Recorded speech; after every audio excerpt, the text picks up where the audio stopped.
अब बताइए आपका क्या प्रश्न है।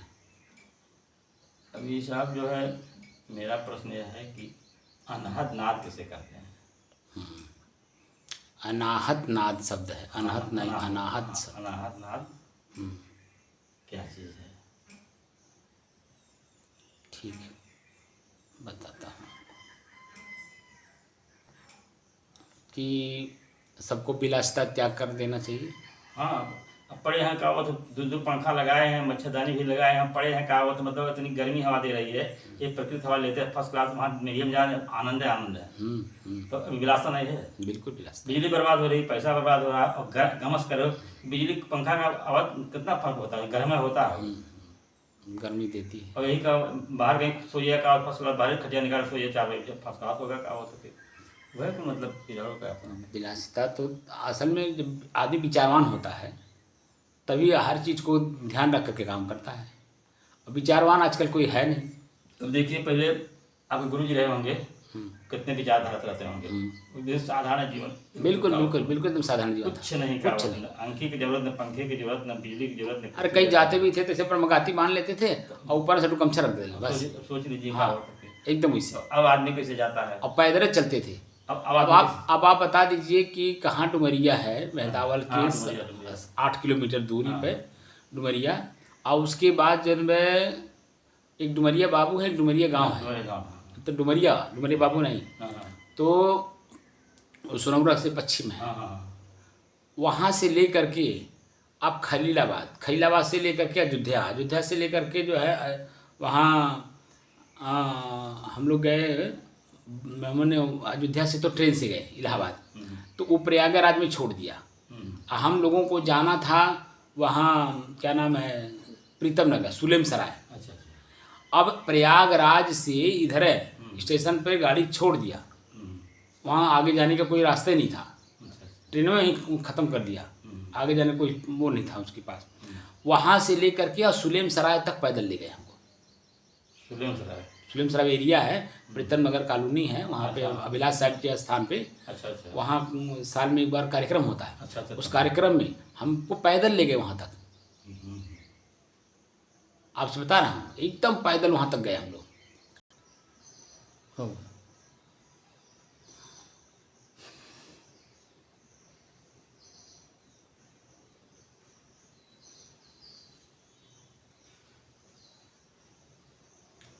साधना मन को एकाग्र, स्थिर और शांत करने की दृष्टि से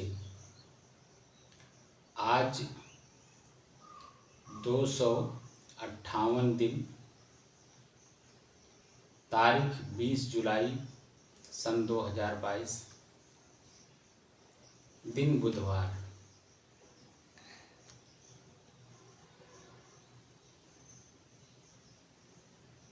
आपका जो प्रश्न आया है कि अनाहत नाद क्या है,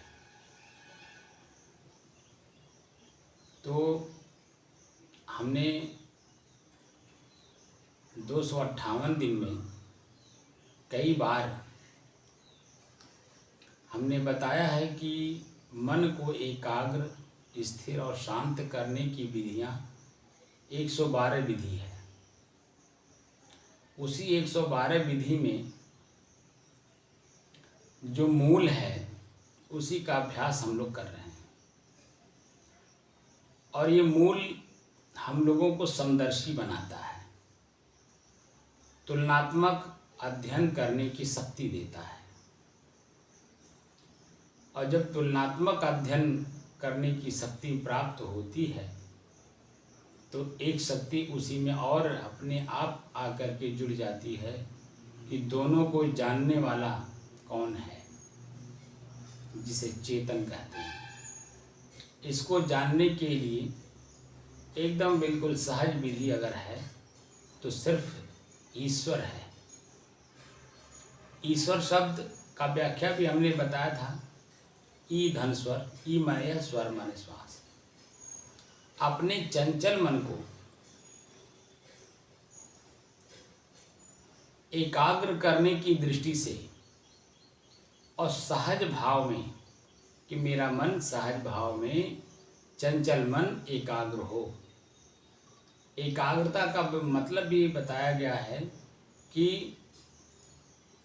एक ही काम को करते रहना, और उस काम को करते समय जो बुराई आए उसका निवारण करते हुए मन में ध्यान केंद्रित रहे कि मुझे एक ही काम करना है।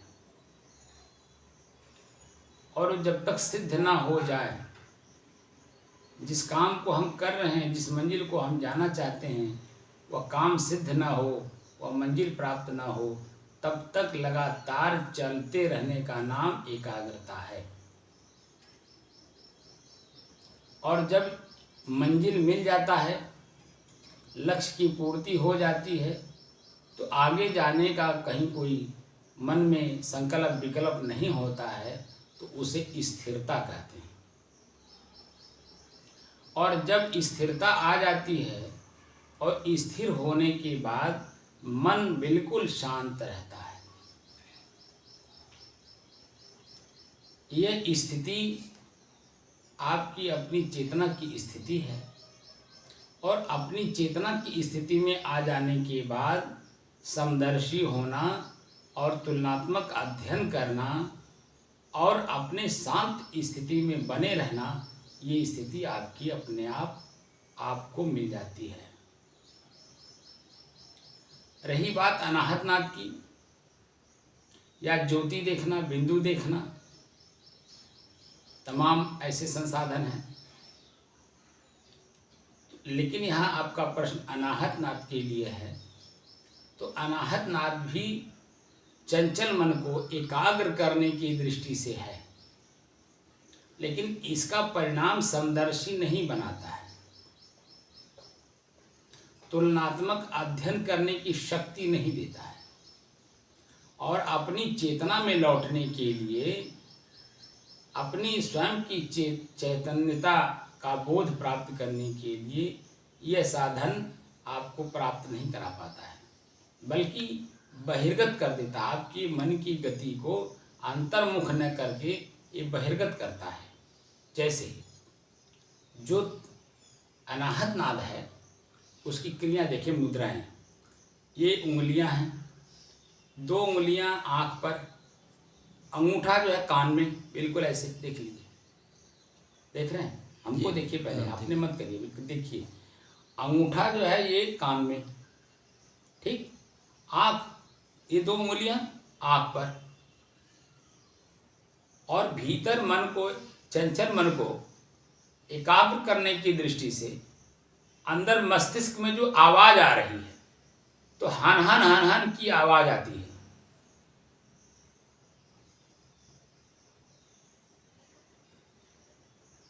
पहले चंचल मन होता है, तो चंचल मन अभी उस चीज को पकड़ नहीं पाता है, लेकिन जैसे ही हम इसको सुनने की कोशिश करते हैं, वैसे ही मन एकाग्र होता है और आवाज सुनाई देती है अंदर मस्तिष्क के अंदर में, वह हन हन हन हन की आवाज।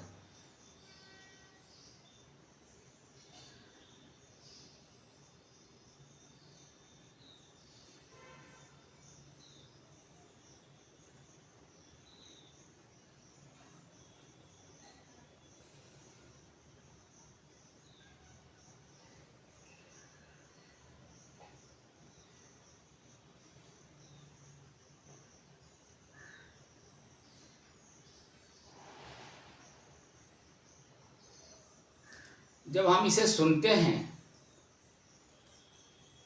और सुनते समय इसमें जो आवाज आती है, उसमें कई तरह की आपको आवाज का अनुभव होने लगता है। जैसे आपने कहीं म्यूजिक बजते हुए देखा होगा, तो जहाँ पे गीत संगीत होता है वहाँ पर कई तरह के बाजे बजते हैं। कोई ढोल बजाता है, कोई हारमोनियम बजाता है, कोई मंजीरा बजाता है, कोई कुछ करता है, उस तरह की आवाज इसमें आने लगती है।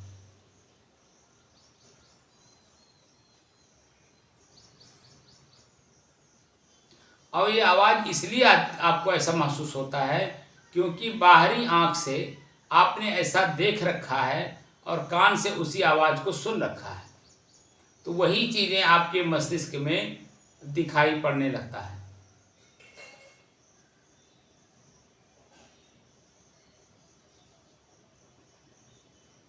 तो कभी ढोल की, कभी हारमोनियम की, कभी मंजीरे की, कभी किसी की ऐसी आवाज़ आपको ऐसा प्रतीत होगा।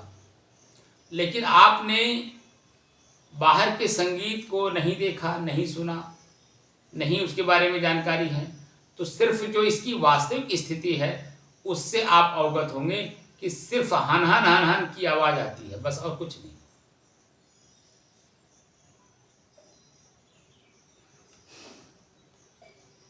जैसे आपने कभी बिजली के खंभे को कान से सुना होगा तो आपने देखा होगा कि उसमें हन हन हन हन की आवाज़ आती है।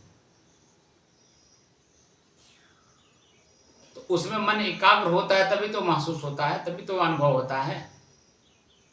क्यों जी रामोतर जी साहब। तो आपने बिजली के खंभे को कभी कान से सुना है ना? हाँ सुने हैं। ठीक वही आवाज़ इसमें आती है। जी। तो मन एकाग्र करने के लिए जितना देर आप लगातार इसे सुनेंगे तो सिर्फ वही हन हन हन हन हन की आवाज़ आएगी। मन एकाग्र होगा, स्थिर होगा, हल्का सा आनंद की अनुभूति कराएगा, लेकिन उसमें आपको जीवन से जुड़ी हुई चीज समदर्शी नहीं बनाता है, तुलनात्मक अध्ययन करने की शक्ति नहीं प्रदान कराता है। बस ये है कि मान लीजिए किसी प्रकार से आपके मन में कष्ट है, पीड़ा है, पश्चाताप, आत्मग्लानि हो रहा है, दुख हो रहा है, थोड़ी देर के लिए इस तरह से आप बैठ जाइए और अपने अनाहत नाथ को सुन लीजिए। तो जो दुखी मन था वो हल्का सा इस चीज को देखकर, जानकर मन प्रसन्नचित, प्रफुल्लित जरूर होगा थोड़े देर के लिए। लेकिन जैसे ही आप इसे छोड़ेंगे वैसे ही फिर आपका मन मस्तिष्क उसी कार्य में लग जाएगा जिस कार्य में पहले पीड़ित था। वो पीड़ा आपको प्रभावित कर देगा। इसका इतना ही मतलब है कि आप अपने मस्तिष्क में जो आवाज आ रही है उसे सुनिए, उससे आपका मन एकाग्र होगा और एकाग्र होकर के आपको सिर्फ एक आनंद की अनुभूति देगा।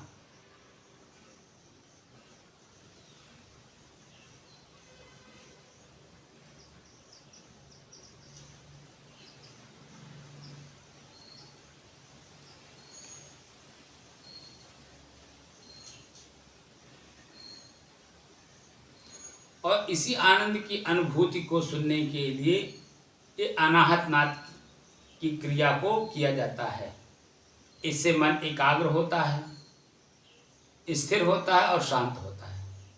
लेकिन तुलनात्मक अध्ययन आगे चल करके आपकी वृत्ति को, आपके मन को शक्ति प्रदान नहीं करता है। बस थोड़ी देर के लिए, जितनी देर आप बैठेंगे, आपका आंख बंद है, कान बंद है, अंदर से आवाज आ रही है, उसे ही आप सिर्फ सुनेंगे। ये क्रिया आपकी अपनी स्वयं की चेतना तक जाने में सिर्फ एकाग्रता, मन की एकाग्रता का लाभ मिल सकता है, चेतना तक जाने का साधन नहीं मिल सकता। इसीलिए जो मूल चीज है अपनी स्वयं की चेतना को प्राप्त करने के लिए वह सिर्फ ईश्वर है, अनाहत नाथ नहीं। मैं किसी का खंडन नहीं कर रहा हूं, क्योंकि ये भी एक साधन मन को प्रथम साधक के लिए बहुत जरूरी है। लेकिन यही सब कुछ है ऐसा नहीं है, इससे आगे भी है। क्योंकि देखने वाले को देखना है, तो देखने वाले को देखने के लिए अपने स्वयं की अनुभव की दृष्टि चाहिए, और अनुभव दृष्टि यहाँ होती नहीं है। यहाँ मन क्रियाशील होता है और अनुभव की दृष्टि प्राप्त करने के लिए मन को क्रिया विहीन करना पड़ता है, इसकी चंचलता खत्म करनी पड़ती है। इसलिए जो हमारी वास्तविक स्थिति है उसे प्राप्त करने के लिए अनाहत नाद का प्रयोग करें, लेकिन थोड़े समय के लिए। यही अंतिम लक्ष्य है ऐसा नहीं है।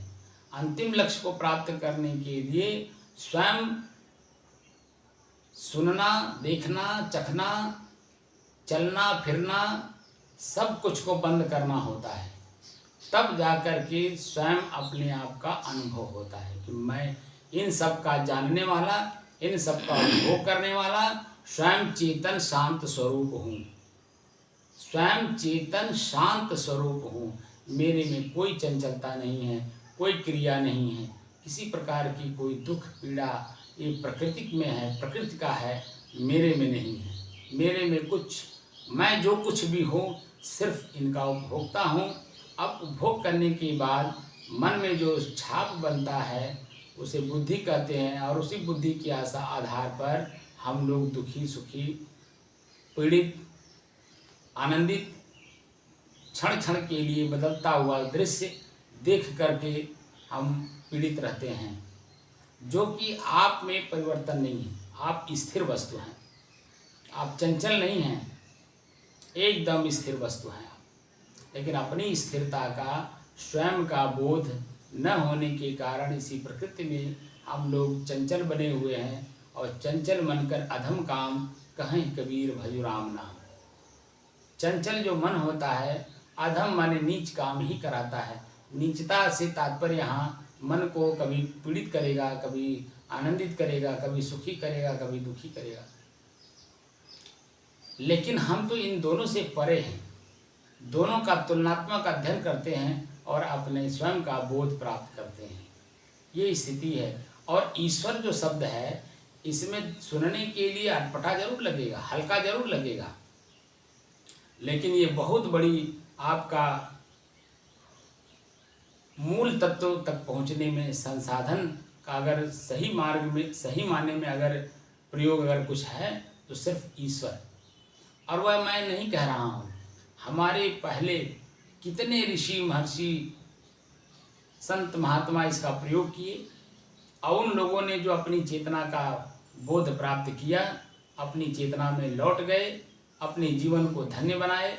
उन्हीं परंपराओं में, उन्हीं चीज संसाधनों को हम स्वयं यहाँ आप लोगों को मैंने स्वयं अनुभव किया, और अनुभव करने के बाद स्वयं उस चीज़ में मैं स्थिर रहता हूँ।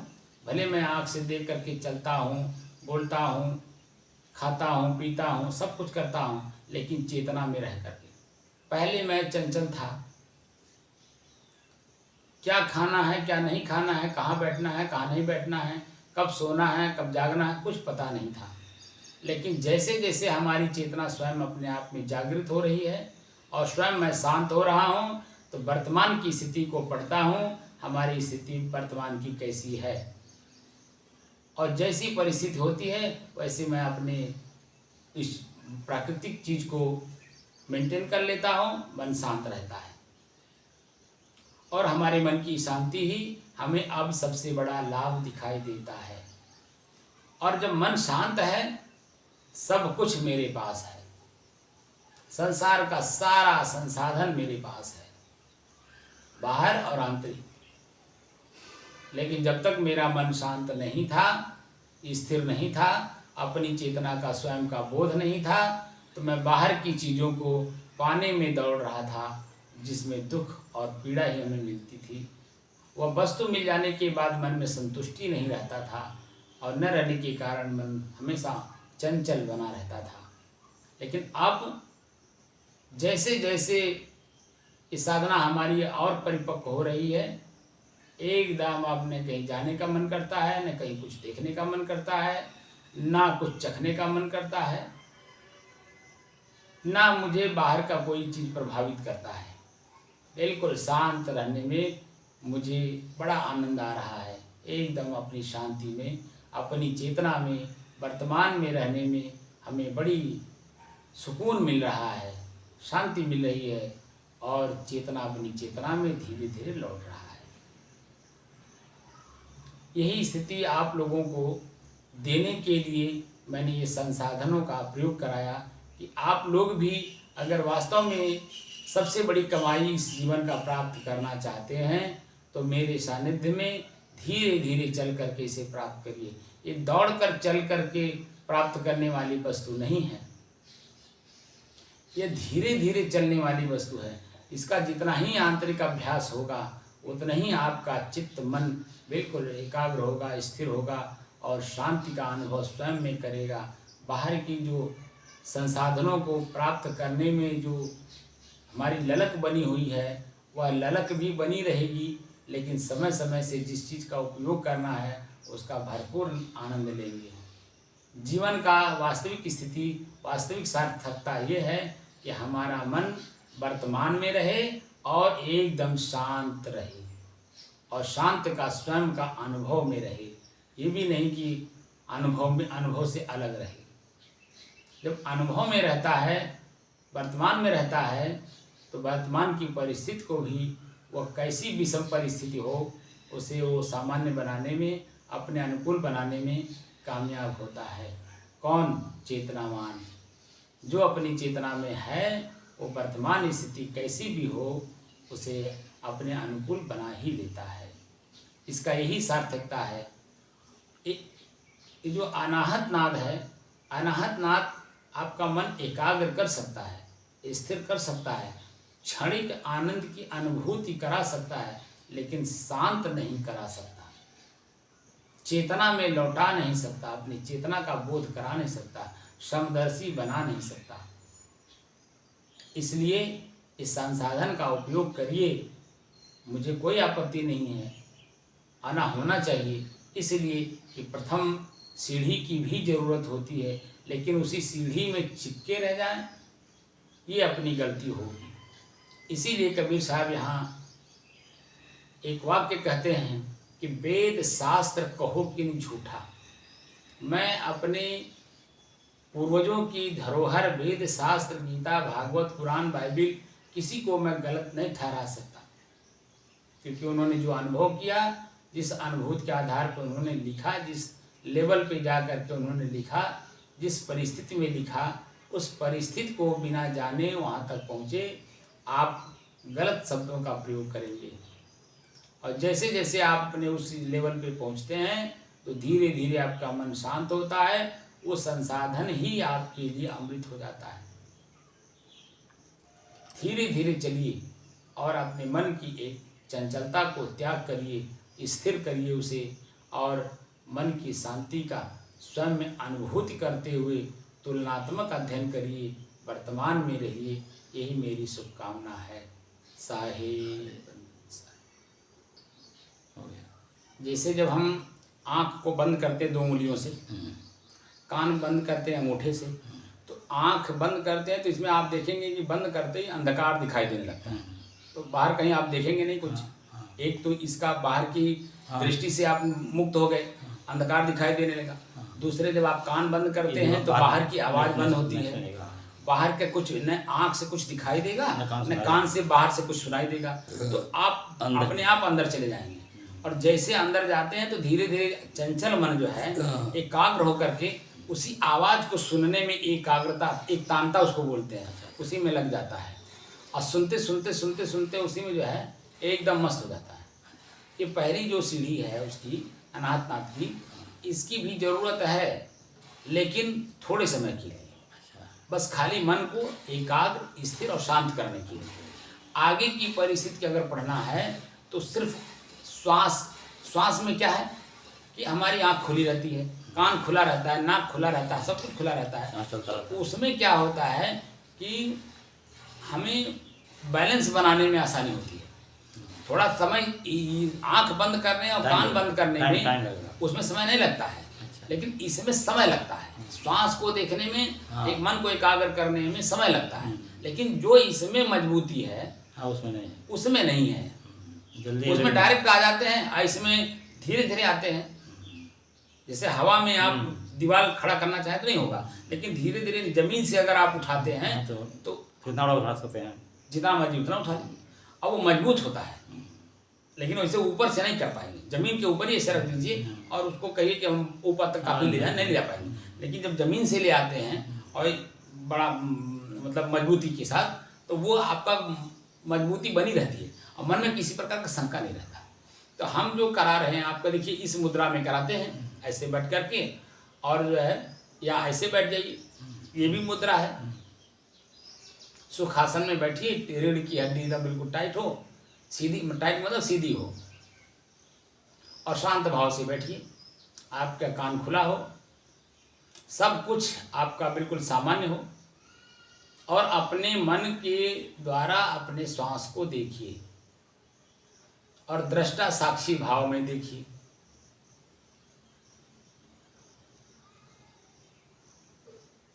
और वेदना संवेदना का आधार लीजिए।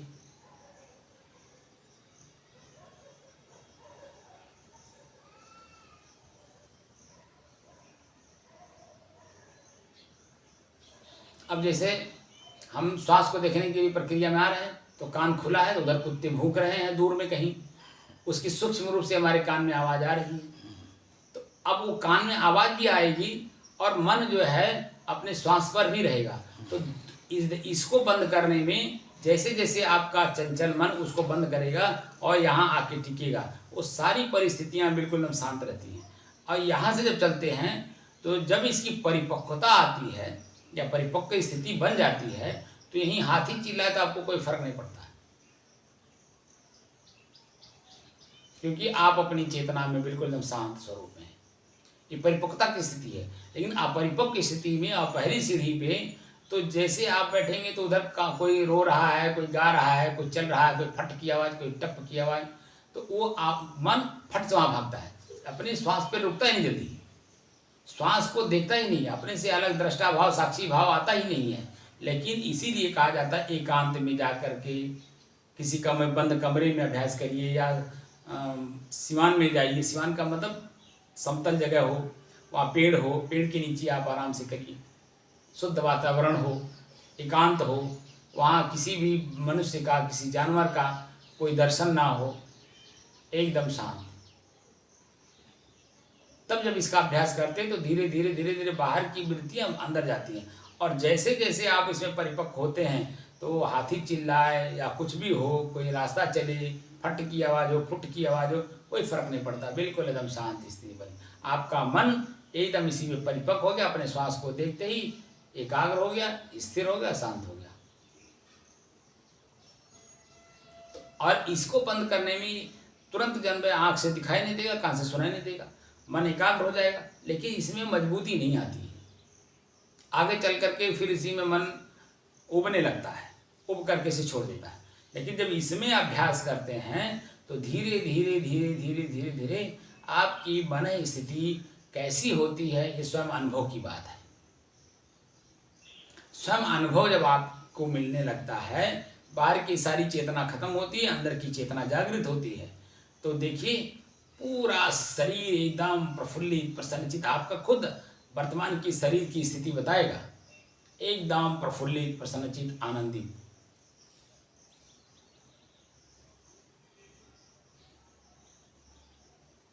धीरे धीरे वो स्थिति मजबूत होती है। और उसे मजबूत करने में ही आप जितना ही अभ्यास करिए, जितना ही समय इसमें देंगे, समझिए कि मानव जीवन सार्थक हो रहा है। यही आपकी असली कमाई है। जितना ही अंदर जाने में आप अपना अभ्यास करेंगे, मन की एकाग्रता, मन की स्थिरता, शांति का अनुभव होगा। और देखने की दृष्टा भाव जब आपके अंदर में पुष्ट होगा, मजबूत होगा, तो आपके अंदर में दो चीज़ें हैं, दो, एक तरफ बुराई, एक तरफ अच्छाई। अब अच्छाई क्या है? दया, क्षमा, संतोष, धैर्य, विचार, विवेक, गुरु भक्ति, नम्रता, कोमलता। बुराई क्या है? काम, क्रोध, लोभ, मोह, ईर्ष्या, द्वेष, जलन, प्रसन्नता, निंदा, चुगली। तो दोनों को पढ़ने का आपको एक शक्ति प्राप्त होती है, और दोनों को जानने के बाद जानने वाले को जानने में आसानी होती है। तो क्रोध उत्पन्न हो रहा है, बुराई आई, तो क्रोध क्यों उत्पन्न हो रहा है, क्रोध कैसे शांत होगा? इधर अच्छाई की तरफ आई तो क्रोध कैसे शांत होगा? सहन करने से। कोई व्यक्ति कुछ बोल दिया, मन में बात, तुरंत मन चिंतन कर लिया कि ये गलत बोल रहे हैं, तुरंत को आपके शरीर में क्रोध उत्पन्न हो जाएगा। अब क्रोध उत्पन्न होगा तो आप क्या कर सकते हैं, ये वर्तमान की स्थिति बताती है। लेकिन जैसे तुलनात्मक अध्ययन करते हुए आगे चलते हैं तो क्रोध उत्पन्न हुआ तो कारण ढूंढता है, तो किस कारण से? फला व्यक्ति के मुंह से शब्द के जगह, अच्छे शब्द के जगह पे बुरे शब्द निकल गए, मेरे कान ने सुन लिया, और सुन करके पूरा मेरा शरीर झंझना उठा और क्रोध उत्पन्न हो गया। और उस समय में क्रोध को संभालने में हम संभाल नहीं पाते हैं और तुरंत जो है कुछ बोल देते हैं या हाथ से कुछ कर देते हैं। तो उसका जो परिणाम सामने आता है वो दुख और पीड़ा, तो बाद में पश्चाताप करते हैं। तो पश्चाताप करने की बजाय पहले ही क्यों ना हम उसे संभाल लें। तो हमारे शरीर में क्रोध क्यों उत्पन्न हो रहा है, कारण समझ में आ गया। आप कारण का निवारण तुरंत कर दीजिए, बिल्कुल शरीर शांत, मन शांत तो शरीर शांत, और शरीर शांत तो हाथ सब कुछ है, पूरी स्थिति शांत रहती है। तो इस हाथ से कोई क्रिया नहीं होगी, अब क्रिया नहीं होगी तो उसका परिणाम जो आने वाला है वो आपको नहीं मिलेगा। बिल्कुल शांत रहेंगे, शांत की स्थिति आपकी बनी रहेगी, पहले की जो स्थिति थी वो और मजबूत हो जाएगी। एकदम शांति का अपना स्वयं का चेतना जागृत रहती है, शांति की स्थिति बनी रहती है। तो अंदर में तुलनात्मक अध्ययन करने की शक्ति जो प्राप्त होती है, यही चेतना का अपना स्वयं का गुण है। चेतन का स्वयं का गुण, जैसे तराजू है तो दो पलड़े हैं, ऊपर जो रस्सी बनी हुई है पकड़ा हुआ व्यक्ति वो नहीं दिखाई देता, सिर्फ पलड़े दिखाई देते हैं। सामान इस पे रखा हुआ, एक पे किलो है, एक तरफ सामान है, तो किलो दिखाई देता है कि कितना किलो का है, 1 किलो का है, आधा किलो का है, 1 पाव का है जो वस्तु है, और उसमें जो सामान दूसरे पे रखा जा रहा है वो पूरा है, ज़्यादा है, कम है, ये मालूम होगा। बराबर है तो पूरा है, कम है तो वो ऊपर उठ जाएगा, ये नीचे रहेगा, और अगर ज़्यादा है तो वो नीचे रहेगा, ये ऊपर हो जाएगा। यानी जो किलो तराजू है आपका वो ऊपर आ जाएगा, वो नीचे हो जाएगा, वस्तु है। तो ऐसे ही आपके अंदर में एक तरफ अच्छाई है, एक तरफ बुराई है, तो बीच का जो तराजू जो पकड़ा हुआ है, तराजू को जो प्रयोग करने वाला है उसको कोई नहीं देख रहा है, और जब उसको देख लिया जाएगा उसकी मन स्थिति तुरंत पकड़ में आ जाएगी और वो अपने आप बैलेंस हो जाएगा। आपकी जीवन बिल्कुल जो सार्थकता है जीवन का वो प्राप्त होने लगेगा, और जिस दिन उसमें परिपक्वता परिपूर्णता आ जाएगी फिर तो पूछना ही क्या, ये जीवन वास्तव में जीवन धन्य हो जाएगा। धन्य का मतलब अपनी बुराइयों से अपनी अच्छाइयों से दोनों से हम अपने आप को एकदम अलग कर लेंगे। हम अलग हैं ही, ये तो स्पष्ट दिखाई देने लगे, क्योंकि जो तराजू तौलता है वो मनुष्य है, उसने जो है इस चीज़ को बनाया आपके लिए और अपने लिए। आप तो स्वयं ही है, हमारे ऊपर आपका विश्वास नहीं इसलिए बाहर दिखाई देता है। स्वयं में अनुभव होने लगेगा, बाहर की चीज़ अपने आप छूट जाएंगी, सब छूट जाएंगी, और छोड़ने वाली वस्तु को छोड़ना यही आपका काम है, पकड़ना आपका काम नहीं है। कोई भी वस्तु आपसे चिपका नहीं है, भले हमारा गमछा हमारे शरीर पे है, चिपका है, लेकिन है तो अलग, निकाल के रख दी। लेकिन मैं से मैं नहीं अलग होता है, तो मैं से मैं जो अलग नहीं होने वाली वस्तु है वो आपको प्राप्त हो जाता है, और जीवन की परिपूर्णता आ जाती है। ओम पूर्णमदं पूर्णमिदं पूर्णात् पूर्णमुदच्यते पूर्णस्य पूर्णमादाय पूर्णमेवावशिष्यते। शेष कुछ रह ही नहीं जाता, शेष रहता है अगर तो स्वयं आप स्वयं अपने स्वयं शेष पने का ज्ञान आपको पूर्ण हो जाता है। साहिब।